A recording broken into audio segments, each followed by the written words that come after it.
ये थ्योरम है 10.1।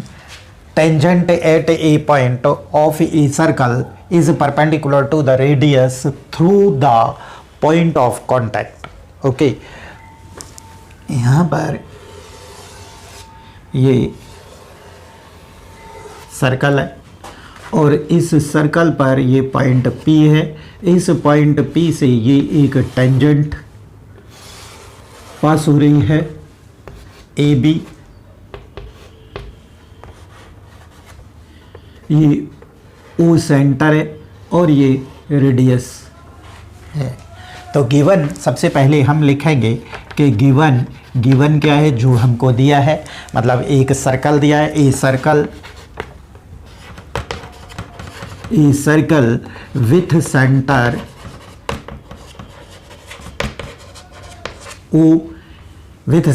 O and A tangent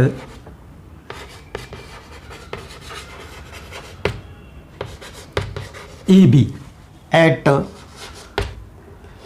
P of a circle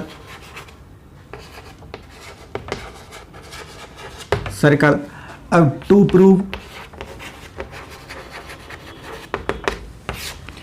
prove कि OP perpendicular AB ये proof करना है। ठीक है, एक सर्कल गिवन है, ठीक है, और वहाँ से एक टेंजेंट AB है P पॉइंट पर, जो सर्कल का पॉइंट P है। ओके, कंस्ट्रक्शन क्या किया हमने कि इस AB टेंजेंट पर कोई पॉइंट Q लिया P के अलावा और इसको हमने क्या कर दिया, ज्वाइन कर दिया, O से इसको ज्वाइन किया। Take a point Q on AB other than P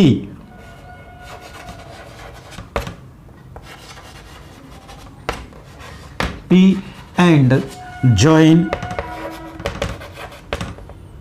OQ। अब proof, since Q is a point on tangent AB other than the point of contact P। Okay, so therefore Q is lies outside the circle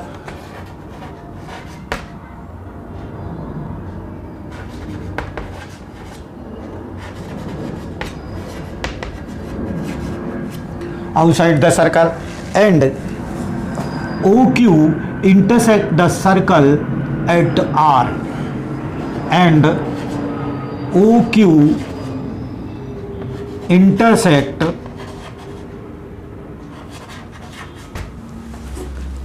the circle at R lies on circle, so OP is equal to OR। ये हो जाएगा radii of same circle,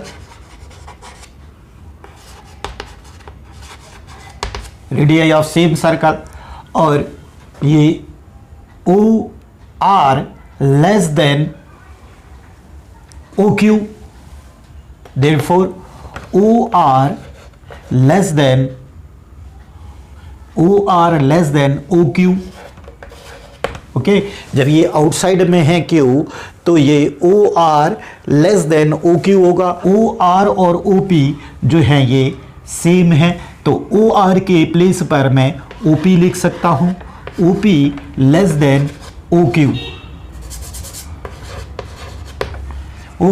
तो मतलब ये है कि इस line पर अलावा कोई भी, अदर देन कोई भी, यहाँ पर हम लाइन ड्रॉ करेंगे वो सबसे छोटा क्या होगा, ये OP होगा।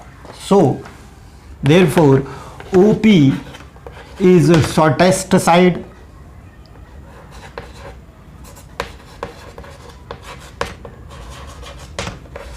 shorter distance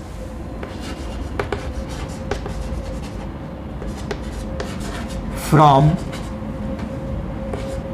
center O of circle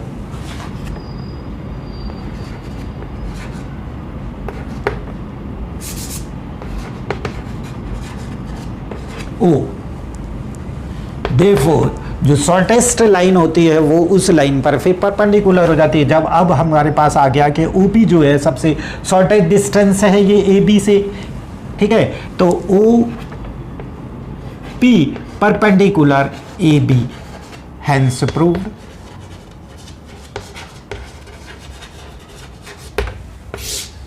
तो ये 10.1 जो थ्योरम है वो इम्पोर्टेंट क्वेश्चन थ्योरम है। इसमें हमने क्या किया, प्रूफ करना था कि हमको ये रेडियस जो है वो अपने कांटेक्ट पॉइंट पर जो रेडियस है वो टेंजेंट पर परपेंडिकुलर होती है। तो हमने पहले तो सबसे पहले गिवन लेते हैं, तो गिवन में हमने ले लिया a circle with centre O and tangent AB at P of a circle, ठीक है, मतलब एक सर्कल है जिसका सेंटर O है और एक टेंजेंट AB है P पॉइंट पर, ठीक।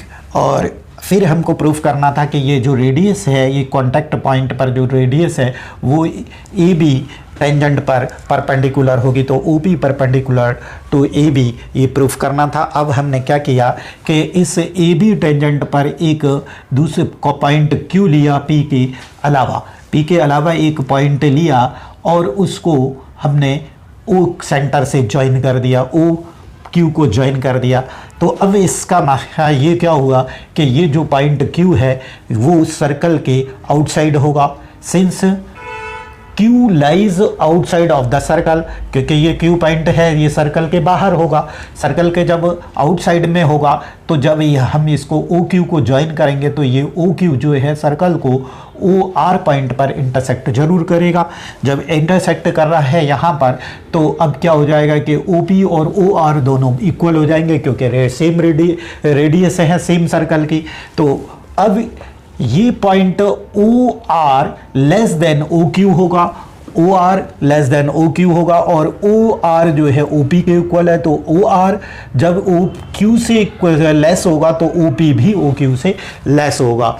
तो इसका मतलब ये हो गया कि OP is the shortest distance from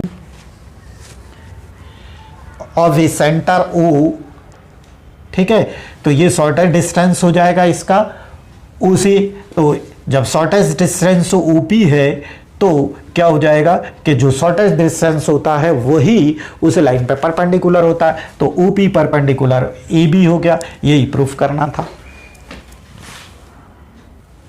इस चैप्टर की ये लास्ट थ्योरम है 10.2, the length of tangent drawn from an external point to a circle are equal. ये कह रहा है कि एक सर्कल के आउटसाइड से एक जो टेंजेंट ड्रॉ करेंगे उनकी टेंजेंट की लेंथ सेम होंगे। तो अब देखें ये सर्कल है और ये आउटसाइड P पॉइंट है, एक ड्रॉ ये की हमने, एक टेंजेंट ये ड्रॉ की, ये दो टेंजेंट हैं PA और PB और ये सेंटर O है, इनको हमने ज्वाइन कर दिया।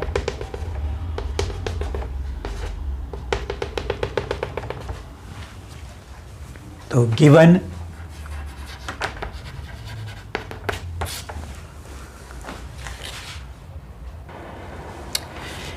में हम वही पॉइंट लिखेंगे जो हमको गिवन है। तो हमको दिए हुए हैं, हमको दो, एक PA और PB टेंजेंट गिवन है और एक सर्कल है जिसका सेंटर O है ना।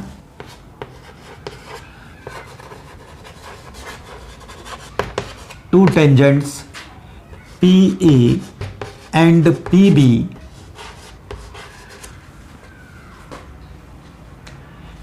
and A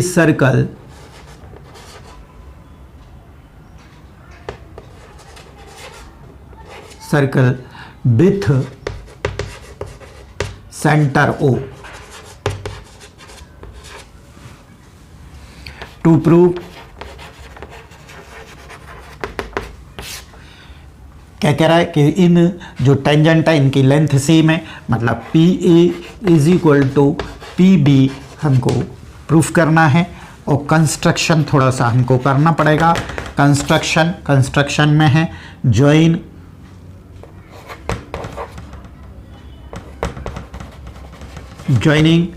O A O B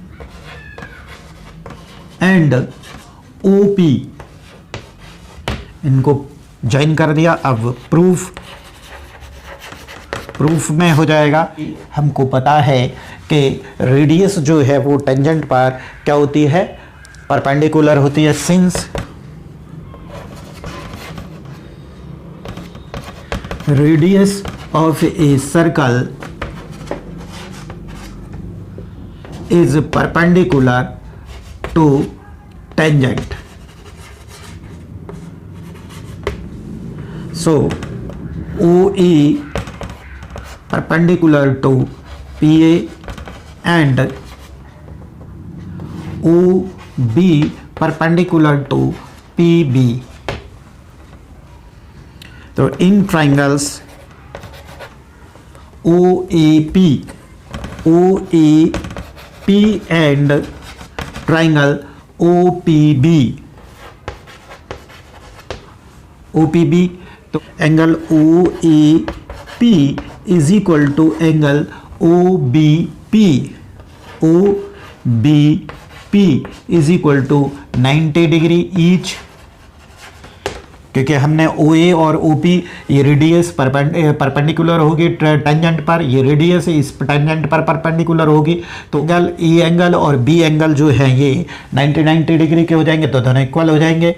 दोनों ट्राइंगल में ये OP साइड जो है कॉमन है, OP is equal to OP, इसका रीजन हो गया ये कॉमन साइड है, कॉमन साइड। अब सेकंड लिख रहे हैं हम कि OA is equal to OB radius of same circle.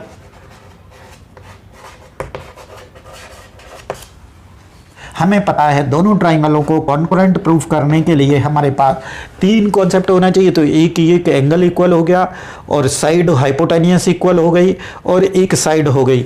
तो ये हो गया, देखिए ये आर राइट एंगल ट्राइंगल है, ये हाइपोटेनियस इक्वल है और ये साइड इक्वल है। तो ये दोनों ट्राइंगल हो जाएंगे concurrent. Triangle OAP concurrent to triangle OBP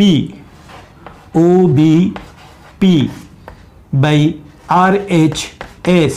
RHS।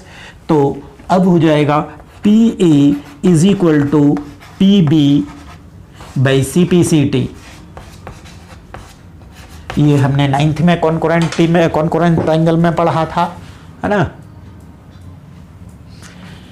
ठीक, तो दोनों ट्राइंगलों को हमने ले लिया, OAP और OBP दोनों ट्राइंगल में लिया। तो OAP angle OBP each 90 degree, क्योंकि रेडियस जो है परपेंडिकुलर होती है टेंजेंट पर। तो ये रेडियस है और ये टेंजेंट है, तो परपेंडिकुलर तो 90 डिग्री का, यहाँ भी 90 का, तो दोनों 90 के। तो ये राइट एंगल ट्राइंगल हो गया, राइट एंगल हो गया।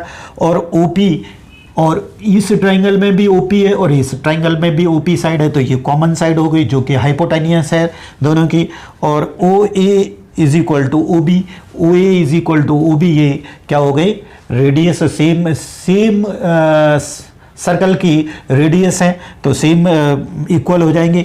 अब OAP concurrent to OBP by RHS theorem से हो गया। तो PA is equal to PB by CPCT से प्रूफ हो गया है। अब इसके बाद हम नेक्स्ट वीडियो में एक्सरसाइज 10.1 करेंगे। सर्कल का कॉन्सेप्ट पूरा क्लियर हो गया है। तो इसमें 10.1 और 10.2 दोनों थ्योरम हो चुकी हैं, मैंने कंटेंट किया है, इनको प्रूव किया है। तो अब इसके बाद मेरे इस चैनल को प्लीज़ लाइक करें और सब्सक्राइब, जिसने नया जुड़ा है मेरे इस चैनल से वो सब्सक्राइब करें और बेल आइकन ज़रूर बताएं, जिससे मैं जब भी अपनी वीडियो बनाऊं तो वो सबसे 1 सेकंड के अंदर आपके पास नोटिफिकेशन पहुंच सके।